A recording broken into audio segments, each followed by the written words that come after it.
Captain Daniel Carter stood on the bridge of the human delegation ship as it approached the massive Galactic Council station. The structure was enormous, larger than anything humanity had ever built. It hung in the darkness of space like a city made of metal and light. Thousands of ships from hundreds of different species surrounded it, each one representing a civilization that had earned its place among the stars. Daniel had spent 3 years preparing for this moment. Earth had followed every rule, completed every requirement, and proven itself worthy of joining the galactic community.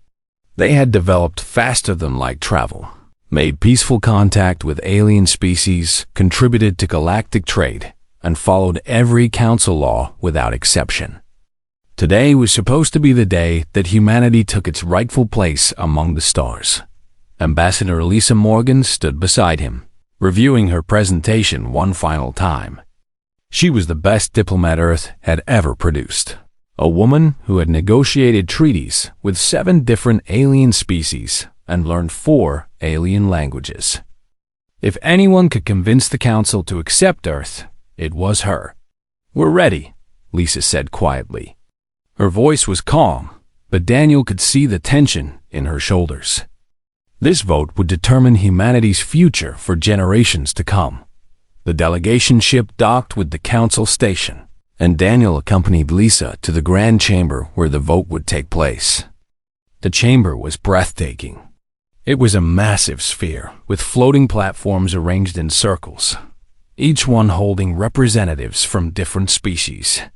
Some were humanoid, others were completely alien. There were beings made of crystal, creatures that floated in tanks of liquid, and entities that existed as clouds of gas held together by energy fields. Daniel took his place in the observation area while Lisa walked to the central platform. 200 species watched as she began her presentation. She spoke clearly and confidently, showing images of Earth's achievements. She talked about human art, science, culture, and the desire to learn from other civilizations. She showed recordings of peaceful first contacts and evidence of Earth's contributions to galactic trade. The presentation was perfect. Daniel felt proud as he watched representatives nodding and consulting with each other. Surely, they would see that humanity deserved membership. When Lisa finished, the Arch-Counselor rose to speak. The being was tall and crystalline, its body reflecting light in rainbow patterns. Its voice echoed through the chamber like music made of glass. "The Galactic Council has reviewed Earth's application," the Arch-Counselor announced. "We have examined your achievements and studied your history. We acknowledge your technological advancement and your efforts to follow our protocols." Daniel leaned forward. This was it. This was the moment Earth would be accepted. However, the Arch-Counselor continued, and Daniel felt his stomach drop. "The Council has voted to deny Earth's application for membership. Furthermore, humanity is hereby banned from Council space, Council trade routes, and all diplomatic relations with Council species." The chamber erupted in noise. Some species seemed shocked, others nodded in agreement. Daniel felt like he had been punched in the chest. Banned? Not just denied, but completely banned. Lisa's voice cut through the noise. "On what grounds?" "We have violated no laws. We have met every requirement." The Arch-Counselor's crystalline form seemed to pulse with light. "Humanity is too unpredictable. Your species has a violent history unlike any we have encountered. You wage war on yourselves. You consume your planet's resources at alarming rates, and your technological advancement is too rapid. In just 2 centuries, you went from primitive flight to faster-than-light travel. This rate of change is dangerous. Every species has a violent past," Lisa argued. "The Krell waged war for 3,000 years before joining the Council. The Sorth nearly destroyed their own homeworld twice. Why are we held to a different standard?" "Because we fear what you might become," the Arch-Counselor said simply. "The Council exists to maintain order and stability. Humanity represents chaos and unpredictability. Until your species demonstrates centuries of peaceful development, you will remain excluded. Daniel watched as security officers approached the human delegation. They were being escorted out like criminals. Lisa stood tall, her face carefully neutral, but Daniel could see the rage and hurt in her eyes. The journey back to Earth took 3 weeks. The delegation ship was silent for most of the trip. Lisa spent hours staring out at the stars, barely eating or sleeping. Daniel tried to offer words of comfort, but what could he say?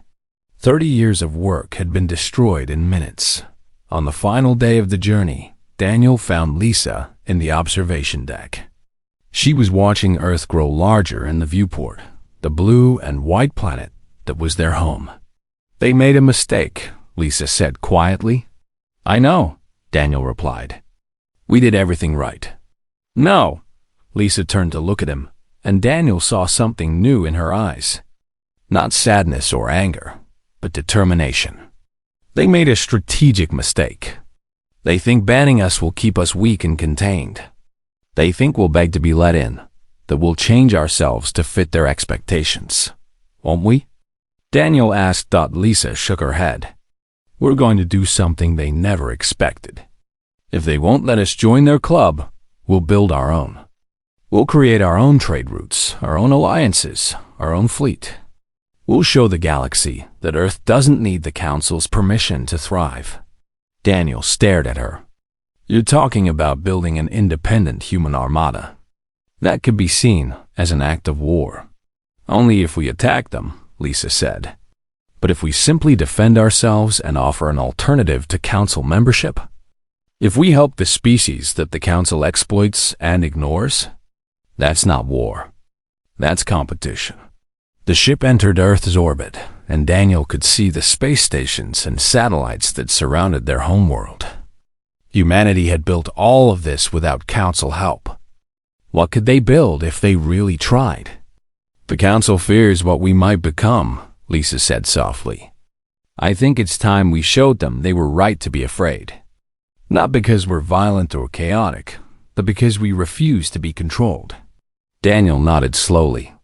The rejection had hurt, but perhaps it was also a gift. Earth was free to chart its own course now, unburdened by Council restrictions and expectations. The galaxy had rejected humanity, but humanity wasn't going to disappear quietly into the darkness. They were going to build something that would change the galaxy forever, and they were going to do it on their own terms. The Council had made their choice, and now Earth would make theirs. The delegation ship touched down on Earth, and as Daniel walked down the ramp, he knew that everything was about to change. The age of asking for permission was over. The age of Earth's independence had begun. 6 months had passed since the Council's rejection, and Admiral Peter Shaw stood in a facility that officially did not exist. The underground complex on Mars stretched for kilometers beneath the red planet's surface, hidden from orbital sensors and prying eyes. Around him, holographic displays showed blueprints and schematics that represented humanity's answer to the Council's ban. Peter had been a naval officer before humanity reached the stars, and he understood what the Council had failed to grasp. They thought Earth would collapse without their trade routes and technology. They assumed humanity would come crawling back, willing to accept any terms for a chance at membership. They were wrong. Commander Rachel Bent walked toward him, her tablet displaying the latest designs.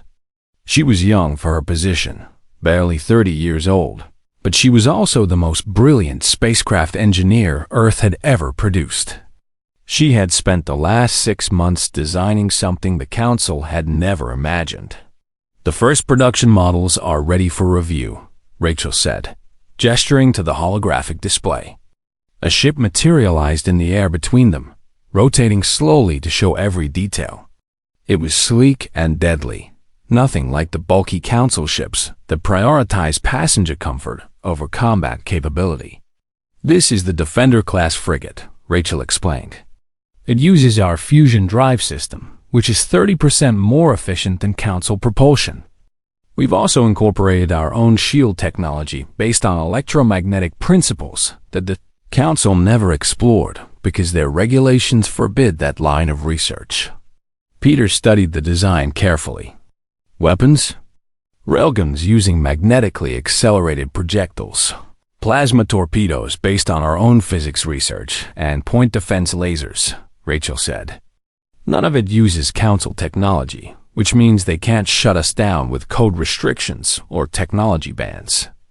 Every component is human-made, human-designed, and human-controlled. How many can we build? Peter asked. Rachel's smile was fierce. With the shipyards we're constructing on Luna, Mars, the asteroid belt, and in Earth orbit, we can have 50 combat-ready ships within 2 years, 100 within 4 years.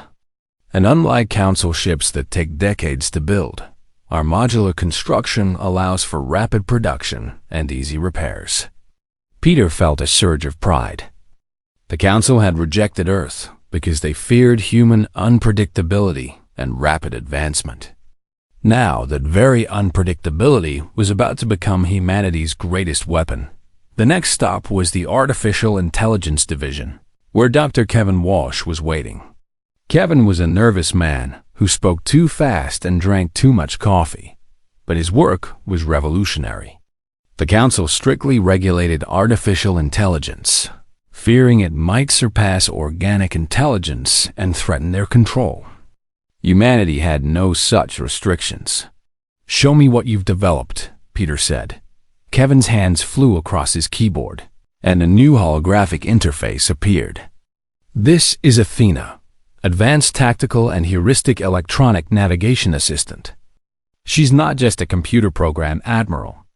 She's a learning system that can analyze battle scenarios, predict enemy movements, and coordinate fleet actions in real time."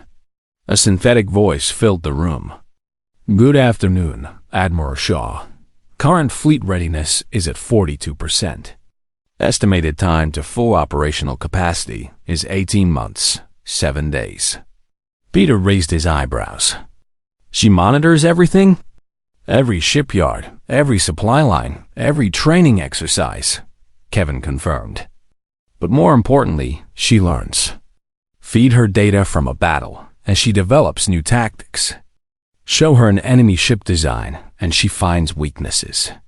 The Council's tactical computers follow programmed responses. Athena adapts and evolves. Is she safe?" Peter asked. It was the question everyone asked about advanced AI. Kevin nodded seriously.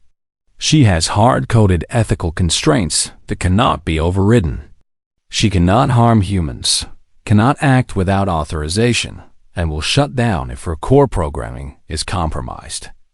But within those constraints, she's smarter than any 10 human tactical officers combined." Peter spent the next week touring construction facilities across the solar system. On Luna, massive shipyards were being carved into the moon's surface. On Mars, factories produced armor plating and weapon systems. In the asteroid belt, mining operations extracted the raw materials needed for construction. Around Earth, orbital platforms assembled components into finished warships. Everywhere he went, Peter saw the same thing: determination. Thousands of workers had volunteered for the project, and millions more supported it from Earth. The Council's rejection had unified humanity in a way that nothing else could have. Every nation, every culture, every group that had once competed now worked toward a single goal dot in a secure meeting room on the Mars facility. Peter met with his senior staff. Captain Daniel Carter was there, along with Lisa Morgan, who had been promoted to Admiral and given responsibility for diplomatic operations. Also present were representatives from Earth's governments and military leaders from a dozen nations. "The Council thinks we're building a fleet for revenge," Lisa said, reviewing intelligence reports. "They're watching us, of course. Their spy networks are trying to determine our capabilities." "Let them watch," Peter replied. "We're not hiding what we're doing. We're building a fleet for defense and independence. If the Council wants to interpret that as aggression, that's their problem. Daniel leaned forward. We've been contacted by several species. Quietly, through back channels. The Verdani, the Sarath, the Myran. They're all minor species that the Council exploits. They're asking if the rumors are true, if Earth is really building an independent fleet. What did you tell them? Peter asked. The truth, Daniel said. That we're building our own path and we're willing to help others who want the same. Lisa pulled up star charts showing Council space. The Council isn't as unified as they pretend. At least 30 species are unhappy with their status. They pay high taxes for Council protection but receive little in return. They're restricted in what technology they can develop, what trade routes they can use, what alliances they can form. The Council maintains control through economic pressure and military threat. And now Earth offers an alternative, Peter said thoughtfully. Exactly, Lisa confirmed. We don't want to conquer anyone or build an empire. We just want to be free to make our own choices. But in showing that independence is possible, we threaten everything the Council has built. Peter stood and walked to the window that looked out over the Martian landscape. Below him, construction vehicles moved across the red soil, building the infrastructure that would support humanity's future. In orbit above, the skeletal frames of warships were taking shape. We need to be clear about our intentions, Peter said. We're not starting a war. We're not seeking revenge. We're simply refusing to be controlled. If the Council attacks us, we'll defend ourselves. If other species want to join us, we'll welcome them. If the Council leaves us alone, we'll leave them alone. And if they don't leave us alone? Daniel asked. Peter turned to face his officers. Then we'll show them why they were right to fear humanity. Not because we're violent or chaotic, but because we refuse to accept that the way things are is the way they must always be. The Council has ruled the galaxy for 10,000 years. They think their system is eternal and unchangeable. We're about to prove them wrong, Lisa said quietly. Peter nodded. Construction continues. Training intensifies. In 2 years, Earth will have a fleet capable of defending itself against any threat. And then we'll see if the Council is brave enough to test whether their fears about humanity were justified. The meeting ended, and Peter returned to watching the construction. The Council had rejected Earth because they feared change. They were about to learn that rejecting humanity didn't stop change. It just ensured that when change came, it would come on Earth's terms. Captain Jennifer Cole had been commanding the ECS Defiant for exactly 3 weeks when everything changed. The ship was one of the first completed warships from Earth's independent fleet, and this patrol mission was supposed to be routine. They were testing the ship's systems near the edge of human space, running drills and making sure everything worked as designed. Jennifer sat in the captain's chair, watching her crew work. Lieutenant Brandon Hayes managed tactical, while Lieutenant Sarah Kim handled navigation. They were young and inexperienced, just like Jennifer herself. The Defiant was a ship of firsts, first of its class, first mission, first crew that had never served under Council authority. Captain, I'm picking up a distress signal, Sarah reported. It's faint, but definitely there. Bearing 273, distance approximately 4 million kilometers. Jennifer felt her heart rate increase. This was real. Can you identify the source? Sarah worked her console for a moment. It's a small cargo vessel. The signal identifies it as Verdani. That's a Council species, ma'am. I know who the Verdani are, Jennifer said. She had studied every species in the Council database during her training. The Verdani were a minor species, small and peaceful. They served the Council but received little protection in return. Athena, analysis. The ship's AI responded immediately. Distress signal indicates hull breach and weapons fire. Probability of pirate attack is 94%. Nearest council patrol is 17 hours away at maximum speed. Brandon looked up from his station. Captain, if we respond, we'll be entering council space. We could be violating the ban. Jennifer made her decision instantly. Set intercept course, maximum speed. If the council has a problem with us saving lives, they can file a complaint. Charge weapons and raise shields. The Defiant's fusion engines flared to life, and the ship leaped forward. Within minutes, they could see the battle on their sensors.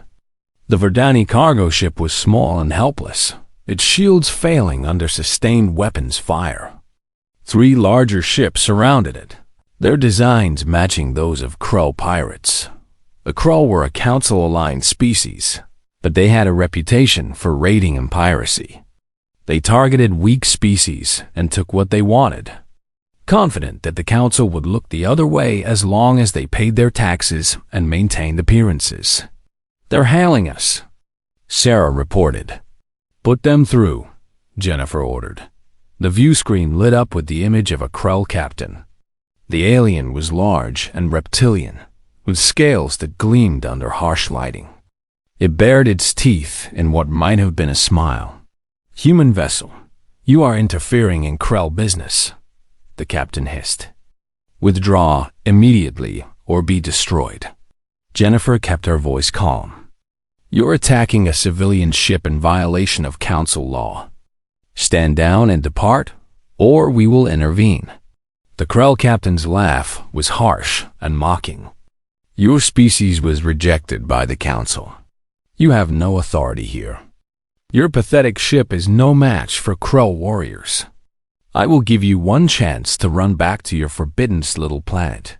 Jennifer glanced at Brandon, who nodded. The Defiant's weapons were locked and ready. Last warning, Jennifer said. Stand down. Foolish humans, the Krull captain snarled. You will learn respect. The transmission cut off. Brandon's console lit up with alerts. All 3 ships are targeting us, Captain. They're firing. Evasive maneuvers, Jennifer ordered. Return fire, aim for weapons and engines. Disable, don't destroy. The Defiant moved like nothing the Krull had ever seen. Council ships were slow and predictable, but human ships were built for speed and agility. The Krull's energy weapons passed harmlessly through space where the Defiant had been a moment before. Brandon's railguns fired next. Magnetically accelerated projectiles traveling at a significant fraction of light speed slammed into the first Krull ship's weapon arrays. The alien vessel's shields were designed to deflect energy weapons, but they did nothing against solid matter moving at such velocity. The weapons turrets exploded in showers of debris. Target 2, firing plasma torpedoes, Brandon reported. The second Krull ship tried to turn, but human plasma weapons were faster than council technology. The torpedoes struck the ship's engines, melting through armor and destroying the propulsion systems. The ship went dark, drifting helplessly. The third Krull ship attempted to flee, but Sarah anticipated the move. The Defiant cut off its escape route, and Brandon's point defense lasers crippled its weapons before it could fire a single shot. The entire battle lasted less than 3 minutes. Jennifer took a deep breath, her hands steady on the armrests of her chair. Hail the Verdani ship. The view screen showed a different alien now. The Verdani captain was small and furred, with large eyes that showed clear terror. Behind it, Jennifer could see damaged equipment and injured crew members. Human ship, the Verdani captain said in broken English. You saved us. We thought we would die. You're safe now, Jennifer replied gently. Do you need medical assistance? We can provide supplies and help with repairs. The Verdani captain stared at her in confusion. You asked nothing in return? Why would we? Jennifer asked. You needed help. We provided it. That's what civilized species do. The Verdani's eyes grew even larger. The council said humans were dangerous. They said your kind was violent and unpredictable. But you saved us and asked nothing. Why? Jennifer chose her words carefully. The council rejected Earth because they feared what we might become. But they judged us on our past, not our future. We're not perfect, but we try to help when we can. Your species doesn't deserve to be attacked by pirates just because the council won't protect you. Over the next hour, the Defiant's crew helped the Verdani repair their ship and treat their wounded. Jennifer's medical officer, Dr. Lisa Park, worked alongside Verdani medics to save lives. The engineering team provided spare parts and showed the Verdani how to patch their hull breach dot as the Verdani prepared to depart. Their captain contacted Jennifer one final time. I will tell my people what happened here today. The council said humans should be feared, but I think they are the ones who should be afraid. Not because you are violent, but because you show what the galaxy could be if we had leaders who actually cared about protecting the innocent. The Verdani ship jumped to FTL, leaving the Defiant alone with 3 disabled Krell vessels. Brandon suggested destroying them, but Jennifer refused. Instead, she had Sarah broadcast their location on council emergency channels and left them there.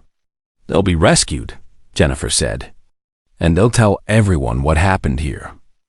They'll tell the council that a human ship defeated 3 Krell raiders in minutes and then showed mercy. Let them be afraid of that. As the Defiant returned to human space, Jennifer sat in her quarters and wrote her mission report. She knew this encounter would have consequences. The council would hear about it, and they would not be happy. But she also knew that word would spread to other species, especially those like the Verdani who suffered under council neglect. Earth had been banned from the council, declared too dangerous to join civilized society. Today, Jennifer had shown the galaxy something different. She had shown them that humans weren't the monsters the council described. They were protectors, willing to risk themselves for strangers who needed help. The council feared what humanity might become. Jennifer smiled as she filed her report. Maybe they were right to be afraid, but not for the reasons they thought. They should fear humanity's compassion, their refusal to abandon the innocent, their stubborn insistence that might should be used to protect rather than oppress. The Defiant continued its patrol, and Jennifer wondered how long it would be before the council responded. Not long, she suspected. Earth's fleet was no longer just a theoretical threat. Today, they had proven they were ready to defend themselves and anyone else who asked for help. The galaxy was about to change, and there was no going back. Admiral Lisa Morgan arrived at the neutral moon in a small, unmarked ship. The location had been chosen carefully, far from council space but not in human territory, on a barren world with no permanent settlements and no strategic value. It was the perfect place for a secret meeting that could change the balance of power in the galaxy. She had been promoted from ambassador to admiral after the council's rejection, given command of Earth's diplomatic and intelligence operations. In the years since the Defiant's encounter with the Krell pirates, Lisa had been contacted by representatives from 15 different species. They all wanted the same thing, to know if Earth's independence was real, and if there was room for others to join them. The meeting facility was simple, just a pressurized dome with basic life support. Lisa entered to find that she was not the first to arrive. Commander Thelvis of the Verdani was already there, along with representatives from the Sorath Collective, the Moran Confederacy, and the Helen Union. Others were arriving by the hour. Admiral Morgan. Thelvis greeted her warmly. The small furred alien had become Earth's most vocal supporter after the rescue of his cargo ship. "Thank you for agreeing to meet with us." "Thank you for coming," Lisa replied. "I know the risk you're taking. If the council discovers you're here, there will be consequences." A Sorath representative stepped forward. The Sorath were tall and elegant, with skin that changed color based on their emotions. Currently, the representative skin showed patterns of purple and green, indicating nervousness and hope. We are already suffering consequences, Admiral. The Council taxes us heavily, but provides little protection. We are forbidden from developing certain technologies, restricted in our trade, and punished if we question their authority. Meeting with you is dangerous, but living under Council rule is worse. Lisa had prepared for this meeting extensively. She knew the grievances of every species present. The Verdani were treated as second-class citizens despite their loyalty. The Sarath paid enormous taxes, but received minimal defense. The Maran were denied access to trade routes that would make them prosperous. The Halen were forbidden from researching technologies that the Council deemed too advanced for minor species. Earth doesn't want to start a war, Lisa said carefully. We were rejected by the Council, and we decided to chart our own course. We're building our fleet for defense and independence, nothing more. But you did more than defend yourselves, Thelvis said. When my ship was attacked, the nearest Council patrol was hours away. They would have arrived after we were dead, and our cargo was stolen. But humans came immediately and asked nothing in return. That is not how the Council operates. A Miran delegate spoke up. The Miran were aquatic beings who communicated through a translator device. We have heard the reports. A single human ship defeated 3 Krell raiders in minutes. The Krell are a Council-aligned species with advanced weapons and powerful shields. How did you defeat them so easily? Lisa had expected this question. We took a different approach to technology. The Council has regulations and restrictions on what can be researched and developed. They standardize everything to maintain control. Earth had no such restrictions, so we explored different paths. Our weapons, our shields, our propulsion systems are all based on human physics and engineering. They're not better than Council technology necessarily, just different. And different can be an advantage in combat. You could share this technology, the Sorath representative suggested, its skin shifting to show eager orange patterns.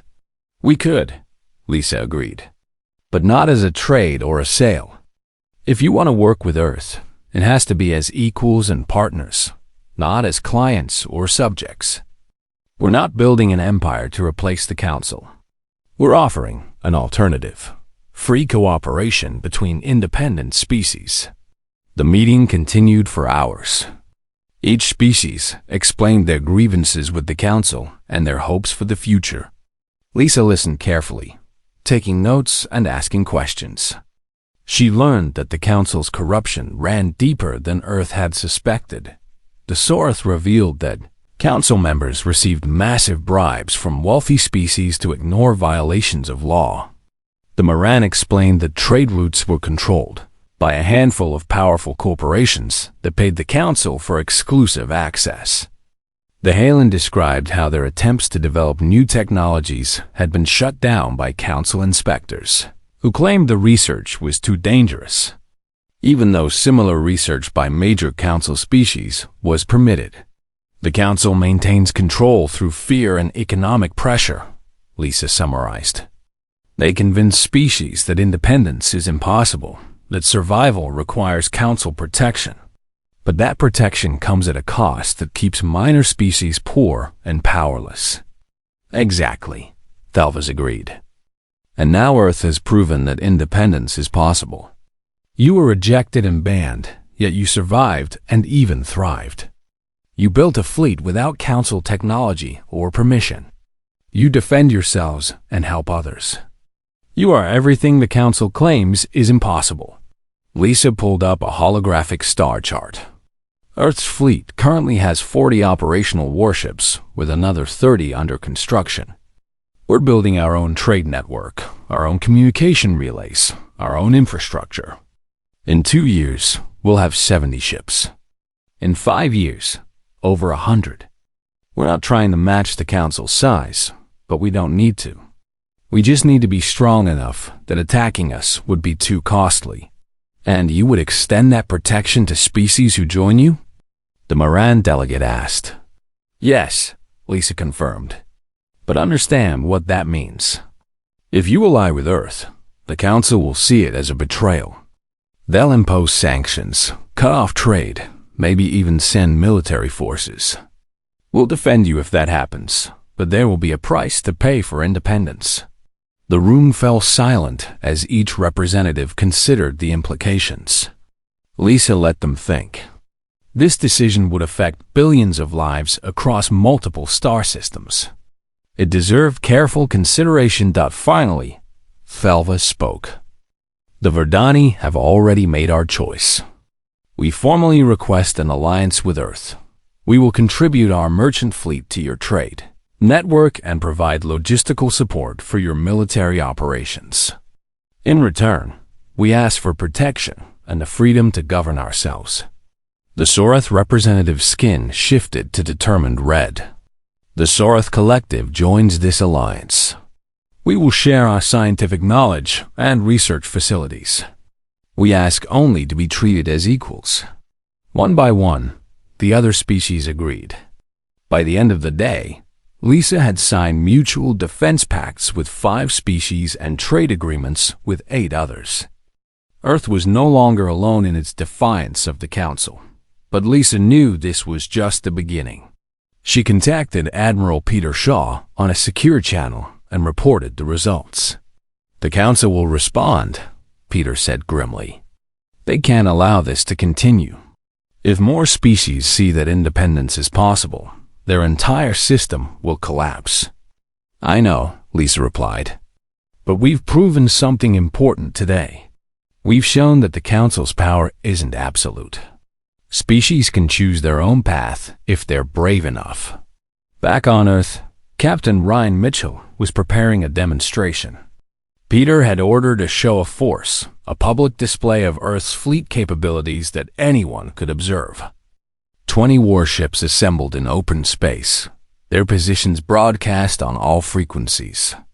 They performed maneuvers that Council fleets could not match. Their human-AI coordination allowing for precision and speed that seemed almost impossible. The demonstration was watched by millions across the galaxy. Some species saw it as a threat. Others saw it as proof that an alternative to Council rule was possible. The galaxy was beginning to fracture along new lines, with Earth at the center of the divide. 3 days after the demonstration, the Council sent their response. A formal message declared that Earth's military buildup was a threat to galactic peace. They demanded that humanity dismantle its fleet and accept permanent isolation under Council supervision. Any species that allied with Earth would face severe sanctions. Peter's response was brief and public. Earth would defend itself and its allies. Humanity sought no conflict, but they would not be bullied or controlled. The age of Council monopoly was ending, and a new era of free cooperation was beginning.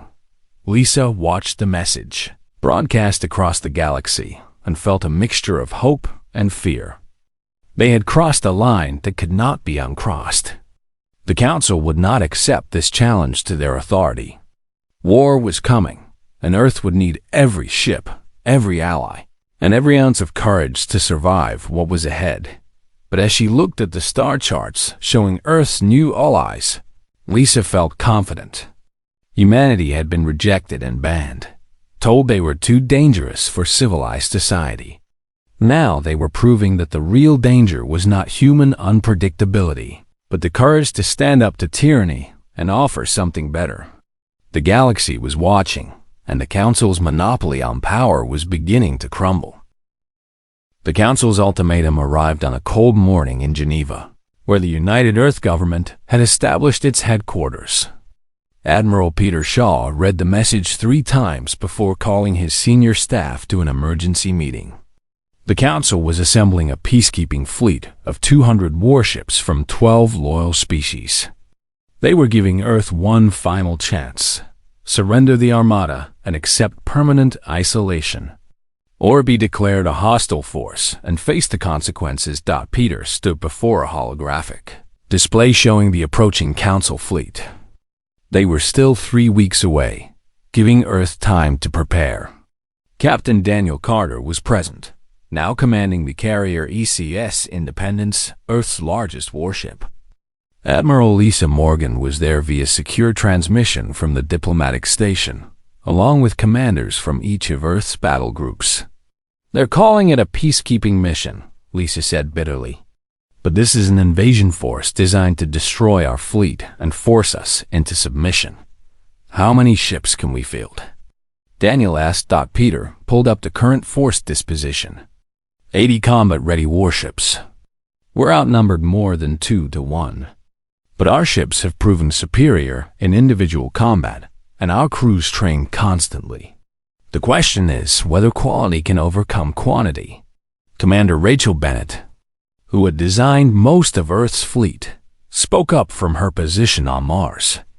"Our ships are faster, more maneuverable, and carry weapons that can bypass Council shields. But in a sustained battle against those numbers, we'll take losses. Heavy losses. What about our allies?" Someone asked. Lisa shook her head. "The Verdani, Sorath, and Moran have pledged support, but their ships aren't designed for combat. They can help with logistics and medical support, but in a fleet battle, they'd be slaughtered. I've asked them to stay back and protect their own systems." Peter made his decision. "We defend Earth and the Sol system. We make our stand at Neptune's orbit, as far from Earth as possible. If the Council wants to attack humanity's homeworld, they'll have to go through our entire fleet first." The next 3 weeks were a frenzy of preparation. Every ship was checked and rechecked. Ammunition was loaded, shields were calibrated, and crews drilled on combat maneuvers until they could execute them in their sleep. Athena, the fleet's eye, ran thousands of battle simulations, developing tactics and strategies for every possible scenario. Daniel stood on the bridge of the Independence, watching his crew work. The carrier housed 30 smaller fighter craft, each one piloted by volunteers who knew they might not survive the coming battle. He thought about the journey that had brought them here, from Earth's rejection by the Council to building an independent fleet to this moment, when everything would be decided by force of arms. "Captain, the fleet is in position," his tactical officer reported. "All ships are ready." The Earth Combined Fleet had assembled in a defensive formation near Neptune. 80 warships, representing humanity's determination to remain free, waited for the Council's response. Every ship was named after concepts or values: independence, defiant, liberty, courage, hope. They were more than just vessels of war. They were symbols of what Earth stood for. The Council fleet emerged from FTL at the edge of the Neptune system. 200 ships, massive and imposing, organized in perfect formation. They outnumbered Earth's forces significantly, and their commander clearly expected a quick victory. Peter opened a channel on all frequencies, broadcasting to both fleets and to anyone in the galaxy who was listening. His words would determine whether diplomacy still had a chance or whether blood would be spilled. "Council Fleet, this is Admiral Peter Shaw of the Earth Combined Fleet. Earth does not want war. We seek only the freedom to govern ourselves and defend our allies. You have labeled us as dangerous and unpredictable, but we have violated no laws and attacked no one. We helped those who needed aid and offered partnership to species who sought independence. If that makes us criminals in your eyes, then your laws are unjust." He paused, letting his words echo across space. "But I want to share something with you. With all of you, and with everyone watching across the galaxy. We have evidence of Council corruption that we have been gathering for the past year. Evidence of bribes, of species enslaved through economic manipulation, of laws applied selectively to benefit the powerful while oppressing the weak. The Council banned Earth not because we were dangerous, but because we threatened their monopoly on power." Peter transmitted data files on open channels. Documents showing Council officials accepting payments from corporations. records of trade route monopolies granted in exchange for political support, testimony from species who had been denied rights and freedoms that wealthier species enjoyed without question. The Council has ruled the galaxy for 10,000 years, Peter continued. They have maintained order, yes, but at the cost of justice. They have protected some species while exploiting others. They have restricted technology and research to maintain their control. They have built a system where power flows upward and freedom flows downward. We refuse to accept that this is how things must be. The Council Fleet's commander responded, his voice cold and certain. Human Admiral, you speak of justice while building a military force capable of threatening galactic peace. You have exactly 1 hour to power down your weapons and surrender your ships, or we will take them by force. The Council's patience is at an end. Peter looked at Daniel, at Lisa on the view screen, at all the faces of the men and women who had chosen to stand with Earth against impossible odds. He saw no fear there, only determination. Then let it be known that we gave you every chance for peace, Peter said quietly. Earth Combined Fleet, this is Admiral Shaw. All ships, weapons free. Defend yourselves and defend our future. Show them what humans are capable of when we fight for something worth dying for. The Council Fleet attacked, energy weapons lancing through space in brilliant colors. But Earth ships were already moving, their human eye coordination allowing them to anticipate and evade. Daniel watched as the Independence's fighter craft launched, swarming around enemy vessels like angry insects. The battle that followed would be studied for generations. Earth ships used tactics the Council had never encountered. They fought in coordinated groups, with Athena linking their systems and allowing for precision that seemed almost telepathic. They targeted specific systems rather than trying to destroy entire ships, crippling enemy vessels while minimizing casualties. The human railguns proved devastating. Council shields were designed for energy weapons, and they provided little protection against solid projectiles moving at relativistic speeds. Ship after ship found their weapons disabled, their engines destroyed. Their shields collapsed, but numbers still mattered. The Council Fleet pressed forward, overwhelming through sheer mass. The ECS Courage took a direct hit and exploded, taking 90 crew members with it. The EC's Liberty lost power and drifted helplessly. Daniel watched good people die and felt rage and grief war within him. Then something unexpected happened. Several ships from the Council Fleet stopped firing. Their commanders broadcast messages declaring they would not fight to preserve Council tyranny. The evidence Peter had revealed, combined with seeing the courage of Earth's defense, had convinced them that they were on the wrong side. A Verdani merchant fleet emerged from FTL behind the Council forces. They were not warships, but they carried supplies and medical teams. More importantly, their arrival proved that Earth was not alone. The Sarath sent their research vessels, broadcasting support for human independence. The Moran pledged their loyalty to the Free Systems Alliance that Lisa had been quietly establishing. The tide began to turn. Council ships that had expected an easy victory found themselves in a desperate struggle. Earth's forces fought with a ferocity born of defending their homeworld, while Council crews began to question why they were risking their lives to punish a species that had done nothing wrong. After 6 hours of battle, the Council Fleet commander called for retreat. His forces had lost 30 ships destroyed and 50 more disabled. Earth's casualties were lighter, but still painful. 15 ships lost and 20 damaged. Peter stood on the Independence's bridge as the Council Fleet withdrew, leaving their disabled vessels behind. Earth medical teams were already moving to rescue survivors from both sides. Even in victory, humanity showed mercy. Sir, we're receiving messages from across the galaxy, Lisa reported, her voice filled with emotion. 27 species have formally withdrawn from the Council or demanded immediate reforms. Another 40 are threatening to leave unless the corruption is addressed. The Council's authority is collapsing. Daniel approached Peter, his uniform stained with smoke from a fire that had briefly broken out on the Independence. What now, Admiral?